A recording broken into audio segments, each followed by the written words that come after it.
പ്രിയപ്പെട്ട വിദ്യാർത്ഥികളെ, +2 മാത്സ് ട്യൂഷൻ്റെ അടുത്തൊരു എപ്പിസോഡിലേക്ക് ഹാർദമായ സ്വാഗതം.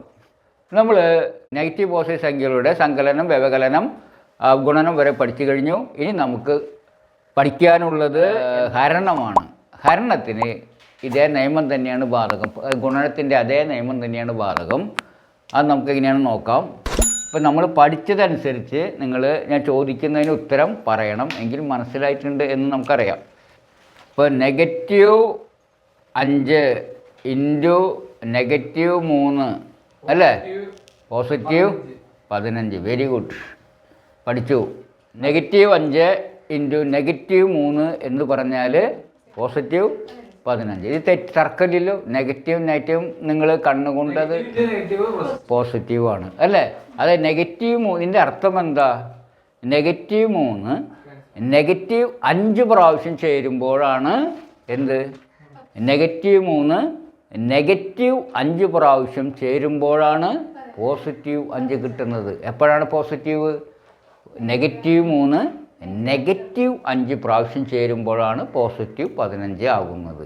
എന്ന് വെച്ചാൽ ഈ -3 എത്ര പ്രാവശ്യമുണ്ട് ഇതിൽ? 15ൽ 5 പ്രാവശ്യമുണ്ട്. -5 പ്രാവശ്യം അങ്ങനെ പറയണം. അപ്പം നമ്മൾ +15 ഹരണം -3 എന്ന് പറഞ്ഞാൽ +15ൽ -3 എത്ര പ്രാവശ്യമുണ്ട് എന്നാണ് അർത്ഥം അല്ലേ. എത്ര പ്രാവശ്യമുണ്ട്? +15ൽ നെഗറ്റീവിന് എത്ര പ്രാവശ്യമുണ്ട്? എന്ത് പ്രാവശ്യം? 5 പ്രാവശ്യം. എന്ത്? -5 പ്രാവശ്യം അല്ലേ. -3 -5 പ്രാവശ്യം ചേരുമ്പോഴാണ് +5 ആവുന്നത്, 15 ആവുന്നത്.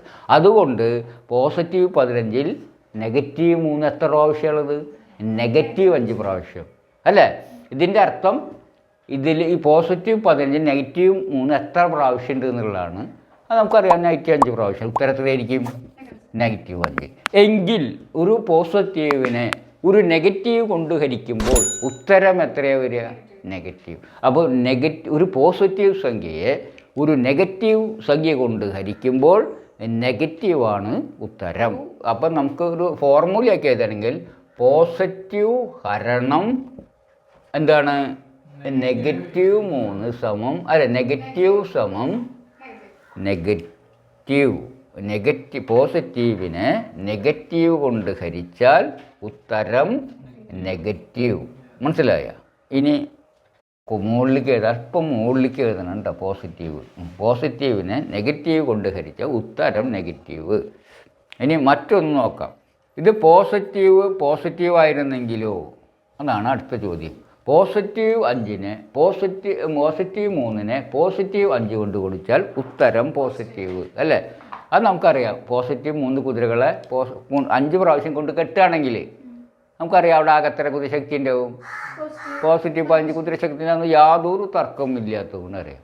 എന്ന് വെച്ചാൽ +3 +5 പ്രാവശ്യം ചേരുമ്പോഴാണ് ആ +15ലും പോസിറ്റീവിന് എത്ര പ്രാവശ്യമുണ്ട്?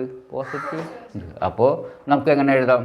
+15 ഹരണം +3 സമം +5 അല്ലേ. അതിൽ നമുക്ക് എന്ത് പറയാം? പോസിറ്റീവ് ഹരണം പോസിറ്റീവ് സമം പോസിറ്റീവ്.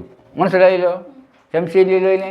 ഇത് ഗുണനത്തിൻ്റെ അതേ നിയമങ്ങളാണ്. അതായത് നമുക്ക് ഗുണിക്കുമ്പോൾ നെഗറ്റീവ് പോസിറ്റീവിൻ്റെ പോസിറ്റീവ് അതേ ഉത്തരം തന്നെയാണ്. ഇനി നമ്മൾ മറ്റൊന്ന് പഠിക്കാനുള്ളത് ഇതാണ്. നെഗറ്റീവ് കുതിരകളെ +5 പ്രാവശ്യം എടുക്കുക എന്ന് കൊണ്ട് കെട്ടുക അല്ലേ. -3 ഇൻറ്റു +5 വെച്ചാൽ ഇടത്തോട്ടുള്ള കുതിരകളെ 5 പ്രാവശ്യം കൊണ്ട് കെട്ടുക അല്ല. അപ്പോൾ നമുക്കറിയാം എത്രയാണ്? -15. അപ്പോൾ -15 എന്ന് പറഞ്ഞാൽ -3 കുതിരകൾ +5 പ്രാവശ്യം ചേർന്നതാണ് അല്ലേ. അങ്ങനെയാണെങ്കിൽ -15 ഹരണം -3 എത്രയായിരിക്കും? എന്താ കാരണം? -3 +5 പ്രാവശ്യം എടുക്കുകയാണെങ്കിൽ എന്താ കാരണം? -3 കുതിരകൾ ഇടത്തോട്ട് സങ്കല്പിക്കുക. അത് 5 പ്രാവശ്യം കൊണ്ട് കെട്ടുകയാണെങ്കിൽ എത്ര വരിക? ഇടത്തോട്ട് 15 വരിക. അപ്പോൾ അതിൽ -15 കുതിരശക്തിയിൽ എത്ര 3 കുതിരശക്തി എന്ന് വെച്ച് കഴിഞ്ഞാൽ +5 അല്ലേ. അപ്പോൾ നെഗറ്റീവ് ഹരണം നെഗറ്റീവ് സമം പോസിറ്റീവ്. അപ്പോൾ പോസിറ്റീവും ഹരിച്ചാൽ ഉത്തരം പോസിറ്റീവ്, നെഗറ്റീവ് ഹരിച്ചാൽ പോസിറ്റീവ്. നമ്മൾ മറ്റേ അതിൻ്റെ അതേപോലെ തന്നെ ഇത് നമുക്കറിയാം പോസിറ്റീവിൻ്റെ നെഗറ്റീവ് ഉത്തരം നെഗറ്റീവ് എന്നറിയാം. അപ്പോൾ പോസിറ്റീവ് കുതിരകൾ നെഗറ്റീവ് 5 പ്രാവശ്യം ചേർന്നതാണ് നെഗറ്റീവ് 15 അല്ലേ? അപ്പോൾ നെഗറ്റീവ് 15ൽ എത്ര പോസിറ്റീവ് 3 ഉണ്ട് ചോദിച്ചു കഴിഞ്ഞാൽ എത്രയാണ്? നെഗറ്റീവ് 5 അപ്പോൾ ഇതിന് നമ്മൾ മനസ്സിലാക്കണം എന്താ? അപ്പോൾ നെഗറ്റീവ് ഹരണം പോസിറ്റീവ് ഈക്വൽ ടു നെഗറ്റീവ്. അപ്പോൾ എത്രയാണ്? ഒരു പോസിറ്റീവ് നെഗറ്റീവ് ഹരിച്ചാൽ നെഗറ്റീവ്, ഒരു നെഗറ്റീവും പോസിറ്റീവ് ഹരിച്ചാൽ നെഗറ്റീവ്, പോസിറ്റീവ് ഹരിച്ചാൽ നെഗറ്റീവ് ഹരിച്ചാൽ ഇങ്ങനെ. ഇതിനെങ്ങനെ എഴുതാം കേട്ടോ? നെഗറ്റീവ് 15 ഹരണം പോസിറ്റീവ് 3. ഇതിൻ്റെ ഉത്തരം തന്നെ വരിക നെഗറ്റീവ് 5 കേട്ടോ വരിക. കാരണം ഹരണത്തെ ഇങ്ങനെ എഴുതാൻ നമ്മൾ പഠിച്ചു കഴിഞ്ഞാണല്ലോ. അപ്പോൾ ഇങ്ങനെ എഴുതിയാലും ഇത് തന്നെയാണ് ഉത്തരം വരിക. അപ്പോൾ നമ്മൾ പഠിച്ചു കഴിഞ്ഞാൽ എന്തൊക്കെ പഠിച്ചു കഴിഞ്ഞത്? നെഗറ്റീവ് ഗുണനത്തിൻ്റെ നിയമങ്ങൾ പറയുകയാണെങ്കിൽ positive into positive, negative into negative positive, ഒരു negative into positive into negative. അപ്പോൾ അതായത് ഒരു നെഗറ്റീവും പോസിറ്റീവും കുടിച്ചാൽ എപ്പോഴും നെഗറ്റീവ്, 2 നെഗറ്റീവ് കുടിച്ചാലും 2 പോസിറ്റീവ് കുടിച്ചാലും പോസിറ്റീവ്. അങ്ങനെ പഠിച്ചു വെച്ചാൽ മതി. അത് ഇതേ നിയമം തന്നെയാണ് ഹരണത്തിനും. പോസിറ്റീവ് ഹരിച്ചാൽ പോസിറ്റീവ്, നെഗറ്റീവ് ഹരിച്ചാൽ പോസിറ്റീവ്, ഒരു നെഗറ്റീവ് ഒരു പോസിറ്റീവ്. അത് മുകളിലും ചോട്ടാലും കുഴപ്പമില്ല, ഉത്തരം നെഗറ്റീവ്. ഈ കാര്യം നിങ്ങൾ മറക്കാണ്ടിരിക്കുക. ഇതാണ് നമുക്ക് ഈ നെഗറ്റീവ് സംഖ്യകളെ പോസിറ്റീവ് സംഖ്യകളുടെ ക്രയത്തിൻ്റെ എല്ലാ കാര്യങ്ങളും. പക്ഷേ ഇതൊക്കെ പഠിച്ചു കഴിഞ്ഞാൽ നമ്മൾ ഒരുപാട് കണക്കുകൾ നമ്മൾ ചെയ്ത് നിങ്ങൾ എന്ത് ചെയ്യണം? പ്രാക്ടീസ് ചെയ്യണം. നിങ്ങൾ സ്വയം കണക്കിട്ടാൽ മതി. ഇപ്പോൾ ഞാൻ 1-2 കണക്കിട്ട് തരാം, അതുപോലെ നിങ്ങൾ നോക്കുക. പോസിറ്റീവ് 25 പ്ലസ് പോസിറ്റീവ് 10 എത്രയാണ്?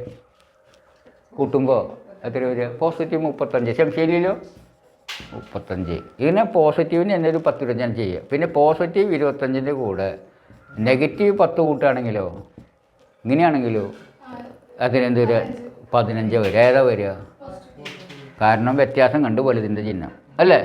ഇനി നെഗറ്റീവ് 25 പ്ലസ് പോസിറ്റീവ് 10 ആണെങ്കിൽ കൂട്ടുമ്പോൾ നെഗറ്റീവ്, അതായത് വ്യത്യാസം കാണാം അല്ലേ? 15 തന്നെ. ഏത് ഭാഗത്ത് അധികം?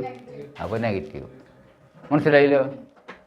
ഇനി നെഗറ്റീവ് 25 പ്ലസ് നെഗറ്റീവ് 10, ഇടത് ഭാഗത്ത് 10 കുതിരനെ കിട്ടി, പിന്നെ അതിൻ്റെ കൂടെ നെഗറ്റീവ് 10 കുതിരനെ കിട്ടി. ഞാൻ എത്ര കുതിര ഉണ്ടാവും? നെഗറ്റീവ്. മനസ്സിലായ? ഇനി ഇതിപ്പോൾ നമുക്ക് വേണമെങ്കിൽ ഇതുപോലെ മൈനസ് നിങ്ങൾ കണ്ടുപിടിക്കണം കേട്ടോ. നെഗറ്റീവിൻ്റെ നമ്മൾ കണ്ടുപിടിക്കാം. ഇപ്പോൾ 10 മൈനസ് പോസിറ്റീവ് 10 മൈനസ് പോസിറ്റീവ് 2. അപ്പോൾ വലത് ഭാഗത്ത് 10 കുതിര ഉണ്ടായിരുന്നു, അതിൽ നിന്ന് പോസിറ്റീവ് 2 കുതിര വലത്ത് ഭാഗത്ത് 2 അയച്ചു കൊണ്ടുപോയി. അപ്പോൾ എത്ര വരിക? പോസിറ്റീവ് 8 അല്ലേ? വ്യത്യാസം കണ്ട് പോസിറ്റീവ് വരിക. അങ്ങനെ വിചാരിക്കുക. പോസിറ്റീവ് ഇത് കുറയ്ക്കുമ്പോൾ. അല്ലെങ്കിൽ വേറെ തരത്തിൽ കണ്ടുപിടിക്കാം. പോസിറ്റീവ് 10 എന്ന് പറഞ്ഞു കഴിഞ്ഞാൽ പോസിറ്റീവ് കുറയ്ക്കുക എന്ന് പറഞ്ഞു കഴിഞ്ഞാൽ നെഗറ്റീവ് കൂട്ടുക എന്ന് പഠിച്ചു ഇല്ലേ? പോസിറ്റീവ് കുറയ്ക്കുക എന്ന് പറഞ്ഞാൽ നെഗറ്റീവ് കൂട്ടുക, പോസിറ്റീവ് കുറയ്ക്കുക എന്ന് പറഞ്ഞാൽ നെഗറ്റീവ് കൂട്ടുക. ഈ 10ൻ്റെ കൂടെ നെഗറ്റീവ് കൂട്ടുക. 10 വലത്തോട്ടും 2 ഇടത്തോട്ടാകുമ്പോൾ എന്താ വരിക? എന്താ വരിക? പോസിറ്റീവ്. 10 പോസിറ്റീവാണ്, വലത്തോട്ട് വലിക്കുന്നു. 2 ഇടത്തോട്ട് വലിക്കുന്നു. അത് കൂട്ടുമ്പോൾ അല്ലേ? കൂട്ടുമ്പോൾ എന്തുണ്ടാവുക? പോസിറ്റീവ് 8. വ്യത്യാസം കണ്ട് വലുതിൻ്റെ ചിഹ്നം. ഇങ്ങനെ 2 തരത്തിലും കണ്ടുപിടിക്കാം. ഒന്നുകിൽ കുറയ്ക്കുക എന്ന് പറഞ്ഞാൽ ചിഹ്നം മാറ്റി കൂട്ടുക എന്ന് പറഞ്ഞാൽ വ്യത്യാസം കണ്ട് വലുതിന് ചെറുത് കുറച്ച് വലുതിൻ്റെ ചിഹ്നം ഇടാന്ന് തന്നെ അതിൻ്റെ അർത്ഥം. മനസ്സിലായല്ലോ? അപ്പോൾ ഈ കുറയ്ക്കുന്നതിൻ്റെ ചിഹ്നം ഇതൊക്കെ എങ്ങനെയാണ് കേട്ടോ. ഇനി നമുക്ക് നെഗറ്റീവ് 25 ഒരു കണക്ക് പോസിറ്റീവ് 15 കുറച്ച് വിചാരിക്കാം. നെഗറ്റീവ് 25 പോസിറ്റീവ് 15 കുറയ്ക്കുന്നത്. അപ്പം നമ്മൾ എന്ത് ചെയ്താൽ മതി? നെഗറ്റീവ് 25ൻ്റെ കൂടെ നെഗറ്റീവ് 15 എന്ത് ചെയ്താൽ മതി? കൂട്ടിയാൽ മതി അല്ലേ? അപ്പോൾ നെഗറ്റീവ് 25ഉം നെഗറ്റീവ് 15ഉം ഇടത്തോട്ടുള്ള 25 കുതിരയും ഇടത്തോട്ടുള്ള 15 കുതിരയും കൂട്ടി കഴിഞ്ഞാൽ ഇടത്തോട്ട് എത്ര കുതിരയാവും? 60 ആവും അല്ലേ? അപ്പോൾ എന്താ പറയുക? ഇങ്ങനെ നെഗറ്റീവ് 40. മനസ്സിലായോ? അത് നമ്മളെന്താ വെച്ചാൽ മനസ്സിലാക്കി കഴിഞ്ഞാൽ ഉറപ്പിക്കണമെങ്കിൽ കുറേ കണക്കുകൾ ചെയ്ത് അറിയാതെ വരുന്നൊരു ഘട്ടത്തിലേക്ക് നമ്മൾ മനസ്സിനെ കൊണ്ടുപോകണം കേട്ടോ. അല്ലാതെ ഇത് പഠിച്ചു കഴിഞ്ഞാൽ കുറച്ച് കഴിയുമ്പോൾ അത് വീണ്ടും കൺഫ്യൂഷനാകും. അതുകൊണ്ട് നമ്മൾ എന്ത് ചെയ്യുക, വേറൊന്ന് വെച്ചാൽ -25 +10 പോസിറ്റീവ് ഇതിങ്ങനെ നോക്കിയ -25 കുതിരയുണ്ട് അല്ലേ. അപ്പോൾ ഇടതുഭാഗത്ത് 25 കുതിരകളുടെ മനസ്സിൽ നിൽക്കുന്നത്. അതിൽ നിന്ന് പോസിറ്റീവ് കുതിരകൾ വലതുഭാഗത്തെ കുതിരകൾ മാറ്റും തോറും ഇടതുഭാഗത്തെ ശക്തി അപ്പോൾ തിരിയിലേക്ക് എത്തുക -35 അല്ലേ. അല്ലെങ്കിൽ നമുക്ക് എങ്ങനെ പറയാം, -25 കൂടെ കൂട്ടണം എന്ത്, പോസിറ്റീവ് കൂട്ടുക എന്ന് പറഞ്ഞാൽ കുറയ്ക്കുക എന്ന് പറഞ്ഞാൽ, പോസിറ്റീവ് കുറയ്ക്കുക എന്ന് പറഞ്ഞാൽ നെഗറ്റീവ് കൂട്ടുക അല്ലേ. 25 കുതിര അടുത്ത ഭാഗത്തുണ്ട്, 10 കുതിര അടുത്ത ഭാഗത്ത് വീണ്ടും കെട്ടിയിട്ട്, അപ്പോൾ രണ്ടും കൂടി കൂട്ടുമ്പോൾ എത്രയും രൂപ -30 ഇങ്ങനെയും കണ്ടുപിടിക്കാം. ഇതിൽ സംശയം ഉണ്ടെങ്കിൽ പറയണം കേട്ടോ. നമുക്ക് ഏത് ഭാഗമാണെങ്കിലും ഒന്നും കൂടി എക്സ്പ്ലെയിൻ ചെയ്തിട്ട് തരാം. എല്ലാം കൂടി വേഗം എടുത്തുകൊണ്ട് കുറഞ്ഞതാണെന്നറിയില്ല. നമ്മളെന്താണെന്ന് വെച്ചാൽ കുറേ എക്സാമ്പിൾസ് നിങ്ങൾക്ക് തരാം. കാരണം വെച്ചാൽ എക്സാമ്പിൾസ് ചെയ്യാതെ ഉറക്കില്ലെങ്കിൽ നമ്മുടെ മനസ്സ് കൺഫ്യൂസ്ഡ് ആവുന്നത് കൊണ്ട് നമുക്ക് കിട്ടാതെ വരും. അതുകൊണ്ട് നമുക്ക് കുറേ എക്സാമ്പിൾ കൂടി അടുത്ത ക്ലാസ്സിൽ നമുക്ക് കുറേ എക്സാമ്പിൾ നിങ്ങൾക്ക് തരാം. അപ്പോൾ എക്സാമ്പിളെല്ലാം ചെയ്ത് നിങ്ങൾ മനസ്സിലാക്കി അത് ഉറപ്പിച്ചാലാണ് നമുക്കെന്തുണ്ടാവുള്ളൂ, അത് അപ്ലൈ ചെയ്യാൻ പറ്റുള്ളൂ. ഇപ്പം ഞാൻ പഠിപ്പിച്ച നിങ്ങളുടെ ഇതിൽ നിന്ന് റെസ്പോൺസിൽ നിന്ന് മനസ്സിലാകുന്നത് എന്താണെന്ന് വെച്ചാൽ എല്ലാം മനസ്സിലായി കഴിഞ്ഞു, പക്ഷെ പിന്നീട് എല്ലാം ക്ലബ്ബിൽ ചോദിക്കുമ്പോൾ കൺഫ്യൂസ്ഡായി പോകുന്നു. അപ്പോൾ നമുക്ക് അങ്ങനെ ചെയ്യണം കേട്ടോ. അപ്പോൾ നമുക്ക് ഇനി അടുത്ത ക്ലാസ്സിൽ കാണാം. അതുവരേക്ക് വിടാം. നന്ദി, നമസ്കാരം, ബൈ.